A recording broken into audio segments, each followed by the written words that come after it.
안녕하세요. 항암 신약, 특히 뇌 전이암 치료는 정말 어려운 분야잖아요. 네, 그렇죠. 오늘은 이 분야에서 AI와 자체 실험 역량을 결합한 플랫폼으로 주목받는 기업 보로노이에 대해 좀 자세히 알아보겠습니다.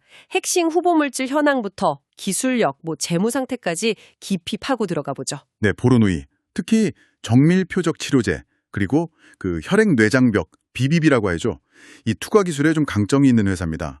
오늘 그 가능성이랑 또 위험 요인까지 한번 균형 있게 살펴보겠습니다. 역시 가장 궁금한 건 임상 단계 파이프라인들이겠죠. 4세대 폐암 치료제 VRN11부터 볼까요?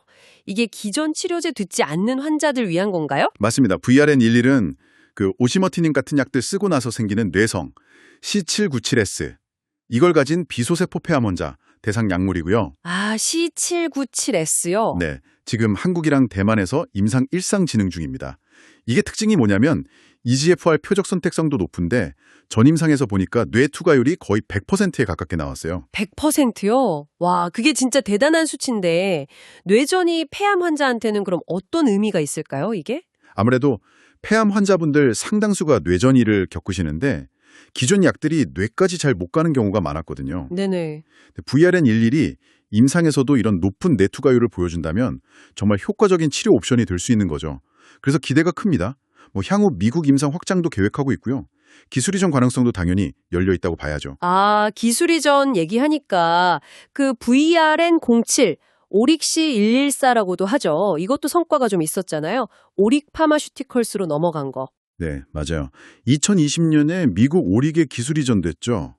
총 계약 규모가 한 6억 2천만 달러 정도 됐고요.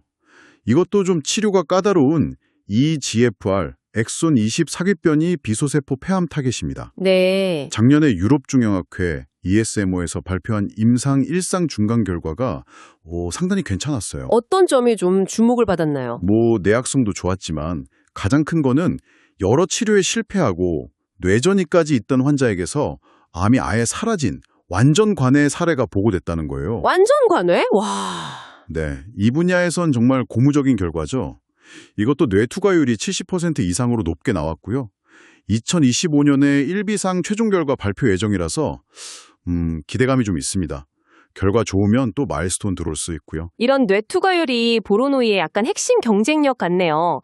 다른 파이프라인, 그 HR2 양성 고형암 치료제 VRN10은 어떤가요? VRN10도 비슷합니다.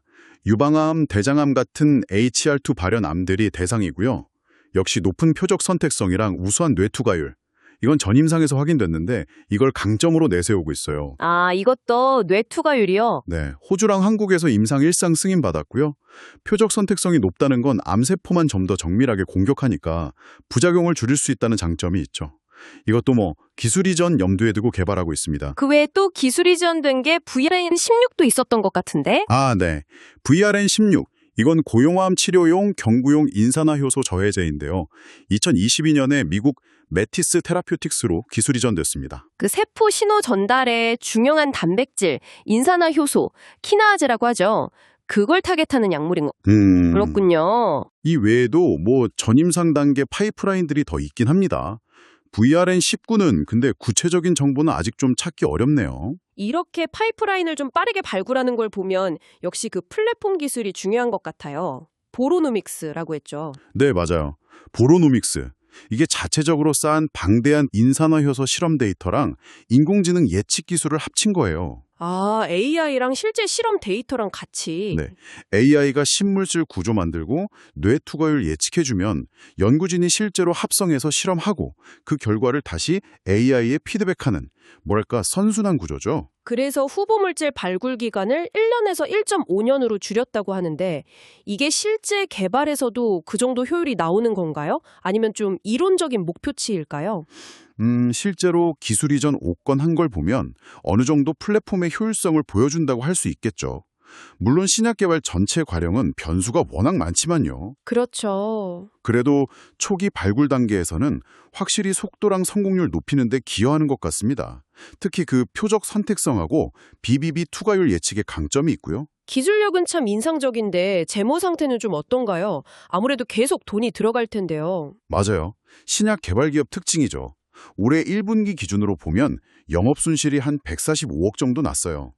주요 파이프라인 임상 진행하면서 연구개발비가 늘어난 게 크고요. 아, 비용이 늘었군요. 네, 매출은 기술 이전 계약금이나 마일스톤 들어올 때 생기니까 아직은 좀 비정기적이고요. 현금은 주로 투자 유치나 기존 계약금으로 관리하고 있습니다. 부채 비율은 한 16% 정도로 낮은 편이에요. 투자 유치 얘기하셨는데 그럼 주요 주주나 지분 구조는 어떻게 되나요? 창업자인 김대권, 김현태 각자 대표 체제고요. 미국 자회사는 100% 가지고 있습니다. 좀 특이한 건 기술 이전 파트너사인 오릭 파마시티컬스가 지분을 약 0.42% 정도 갖고 있다는 점. 오릭이요? 네, 그 외에 상세한 대주주 지분 현황은 공개된 자료만으로는 좀 파악하기 어렵네요. 자, 그럼 종합적으로 봤을 때 보로노이 투자 어떤 점이 매력적이고 또 어떤 점을 주의해야 할까요? 매력 포인트는 역시 그 자체 임상 파이프라인들 VRN111, VRN10의 장제력이죠. 특히 뇌전이암 쪽에서의 차별성, 그리고 VRN07에서 보여준 긍정적인 외부 임상 데이터, 또 보로노믹스 플랫폼의 기술 경쟁력하고 이걸로 계속 후보 물질 만들어내는 능력, 이미 기술 이전 실적도 있고요. 확실히 강점은 뚜렷하네요. 반대로 리스크 요인도 짚어봐야겠죠? 당연하죠. 가장 큰 건 역시 신약 개발 자체가 가진 불확실성, 임상 실패 위험이죠. 네. 그리고 연구 개발 비용 계속 들어가니까 재무적인 부담, 또 추가 자금 조달 필요성 이런 건 항상 있고요. 경쟁 약물이 나올 수도 있고 개발 속도 경쟁도 치열하죠. 과거에 VR은 궁이 계약 해지된 사례처럼 기술 이전 계약 자체가 엎어질 가능성도 완전히 배제할 수는 없습니다. 네, 오늘 보로노이에 대해서 정말 깊이 있게 알아봤습니다. 정멜표적 항암제, 특히 뇌투과 기술이라는 어려운 문제를 풀어가려는 접근 방식이 참 인상 깊었습니다. 네, 그렇죠. 높은 선택성하고 뛰어난 뇌 투과율, 이 두 마리 토끼를 잡으려는 전략이 앞으로 어떤 성과를 낼지 지켜봐야겠습니다. 마지막으로 여러분께 질문 하나 드려볼까 하는데요. 만약에 보르노이의 이 뇌혈관 장벽 투과 기술이 항암제를 넘어서요, 알츠하이머나 파킨슨병 같은 다른 뇌질환 치료제 개발에도 적용될 수 있다면 우리 사회에 어떤 변화를 가져올 수 있을까요? 한번 생각해 보시면 재미있을 것 같습니다.